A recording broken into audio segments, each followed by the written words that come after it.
நினைத்தது அப்படியே நடக்கணுமா? கவலையே படாதீங்க. சிவபெருமானுக்கு உகந்த திங்கட்கிழமையில இந்த 5 எளிய விஷயங்களை மட்டும் செஞ்சா போதும். உங்க வாழ்க்கையே மாறிடும். அது என்னென்ன?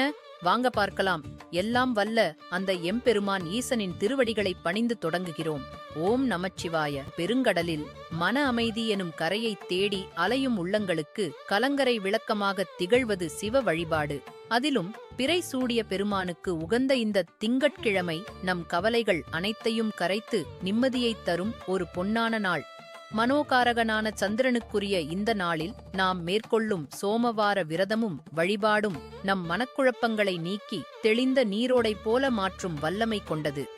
நினைத்ததை நடத்தித் தரும் அந்த ஆதியோகியின் அருளைப் பெற இந்த திங்கட்கிழமையில் நாம் செய்ய வேண்டிய அந்த 5 எளிய ஆனால் சக்தி வாய்ந்த விஷயங்கள் என்ன?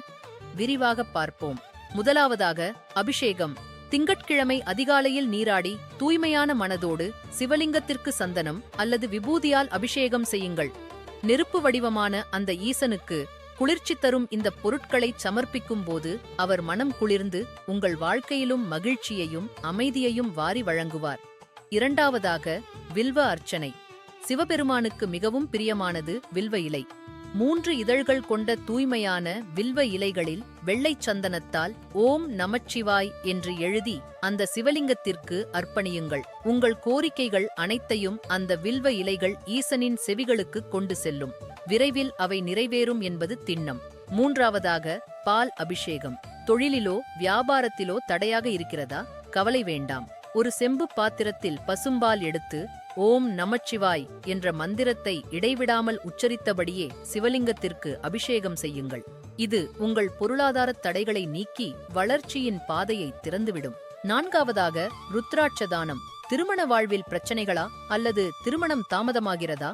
திங்கட்கிழமையன்று சிவன் கோவிலுக்குச் சென்று ருத்ராட்சத்தை தானமாக வழங்குங்கள். இது தம்பதியினரிடையே ஒற்றுமையை பலப்படுத்தும், திருமணத் தடைகளை தகர்த்தெறியும். ஐந்தாவதாக மந்திர ஜபம். செல்வமும் வெற்றியும் உங்களை தேடி வரவேண்டுமா? திங்கட்கிழமை காலை அல்லது மாலையில் சிவன் சந்நிதியில் அமைதியாக அமர்ந்து ஓம் நமோ தனதாய ஸ்வாஹா என்ற மந்திரத்தை ஒரு ஜபமாலையாக, அதாவது 108 முறை ஜபியுங்கள். இது பணவரவை அதிகரித்து உங்களை வெற்றியின் சிகரத்திற்கு அழைத்துச் செல்லும். அன்பானவர்களே, இந்த 5 விஷயங்களையும் செய்ய முடியாவிட்டாலும் உங்களால் முடிந்ததை முழு நம்பிக்கையோடு ஒரே ஒரு திங்கட்கிழமையாவது செய்து பாருங்கள். அந்த சோம சுந்தரப் பெருமானின் கருணை மழை உங்கள் மீது பொழிவதை நீங்களே உணர்வீர்கள். நல்லதே நடக்கும். ஓம் நமச்சிவாய்.